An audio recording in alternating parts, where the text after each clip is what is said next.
Salut tout le monde. Alors, comme vous pouvez entendre, je n'ai toujours pas récupéré ma voix, mais on va y arriver quand même, c'est pas grave.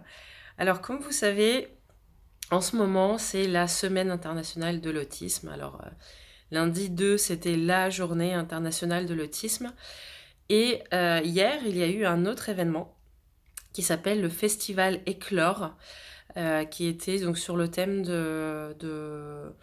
du management humain et les défis que nous présente en fait demain pour humaniser l'entreprise, le management, etc.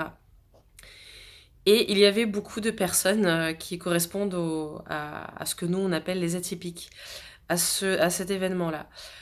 Euh, Ces deux événements m'ont inspiré un truc bon, enfin, que j'avais déjà en moi, mais disons qu'ils ont inspiré ce partage.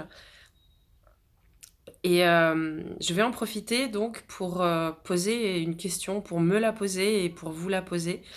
C'est quand on recherche un diagnostic, quand on recherche à poser un nom sur une condition qu'on a, qu'elle soit positive ou négative, je pense qu'il est très important de se demander pourquoi on en a besoin. Parce que un diagnostic, normalement, dans le plus beau des mondes, c'est quelque chose qui sert à donc définir toute une série comment dire, de critères qui correspondent à cette condition, qui ensuite vont permettre de trouver des solutions adaptées.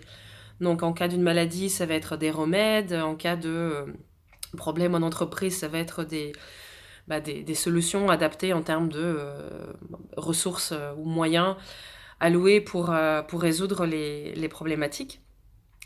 Et pour nous humains, alors disclaimer, je ne suis pas médecin et c'est pas du tout une définition médicale. C'est vraiment juste entre moi et je ne prétends pas du tout que ce soit la vérité. C'est ma vision de la chose. Pardon. Donc, en ce qui concerne nous, les humains, quand on se pose un diagnostic, une étiquette, un nom sur ce qu'on a, quel est notre objectif? Et je me rends compte en fait que la définition que je viens de donner il y a une minute, elle n'est pas du tout aussi claire et aussi présente consciemment ou même inconsciemment dans l'esprit des gens. On se pose des étiquettes, on choisit, on obtient un diagnostic et on tient à le garder. Or en fait, dans cette définition que j'ai dit il y a 2 minutes, c'est que le diagnostic, une fois qu'il a permis de trouver les solutions adaptées, bah, on est censé pouvoir passer à autre chose en fait dans notre vie, pas nécessairement guérir. Bon, je parlais de l'autisme, on ne guérit pas de l'autisme, c'est pas une maladie, donc il ne s'agit pas de guérir ou il ne s'agit pas de d'arrêter d'être ce qu'on est, pas du tout. Je veux que ça ce soit très clair. En revanche, une fois que les éventuelles difficultés liées à cette condition, bah, une fois qu'on a trouvé les bonnes solutions pour ça, bah, le but, c'est quand même d'arriver à passer à quelque chose de positif, de très positif dans notre vie, de profiter, de passer à autre chose si c'était négatif, de profiter, d'avancer, de construire, de poser des objectifs, d'atteindre ces objectifs et de ne pas rester coincé sur une chose. Et ce n'est pas du tout ce que font la plupart des gens. En tout cas, parmi les communautés atypiques, et même j'élargirais beaucoup à d'autres communautés ou d'autres conditions, d'autres particularités, sans forcément tout nommer. Mais il est très important, je vous encourage vraiment, et je me suis encouragée, et je m'encourage encore à se demander pourquoi. Pourquoi est-ce que je continue à prononcer le mot autiste, Asperger pour moi?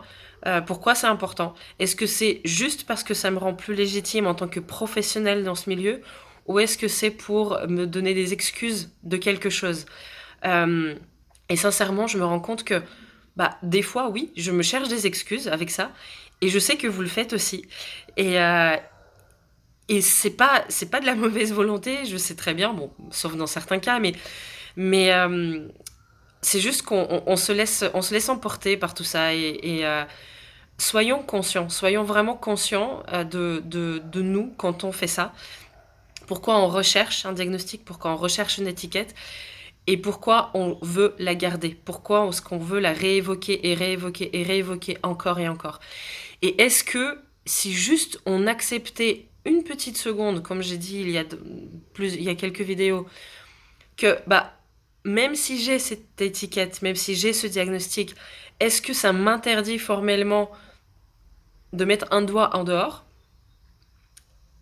Si on se pose cette question et si on reste ouvert sur ça, en fait, je pense que, sincèrement qu'on se découvrira plein de capacités et plein de talents, d'atouts, de marge d'évolution personnelle, largement au-delà de ce qu'on s'est autorisé jusqu'à maintenant. Et c'est super important. Donc, pourquoi j'ai évoqué les 2 événements en début de la vidéo, la Journée internationale de l'autisme? Parce que pour moi, quand il y a une réelle inclusion, il n'y a pas besoin d'une journée pour ça. Ça fait partie du quotidien et c'est juste normal. Une personne atypique est atypique comme n'importe qui d'autre, parce qu'il n'y a pas une seule personne typique au monde. Et, pardon. Et le festival Éclore, je trouve que Solène Thomas et son équipe ont trouvé une super approche, en fait. Le management de demain, le management de l'humain. C'est génial. En fait, on parle vraiment des mêmes choses, mais avec une approche solution, avec une approche comment avancer et qu'est-ce qu'on fait maintenant. Donc bravo à Éclore, bravo à Solène. Et bravo à nous tous. Et voilà, donc encore une fois, soyons conscients de pourquoi on cherche à avoir et à garder nos étiquettes. Très belle journée.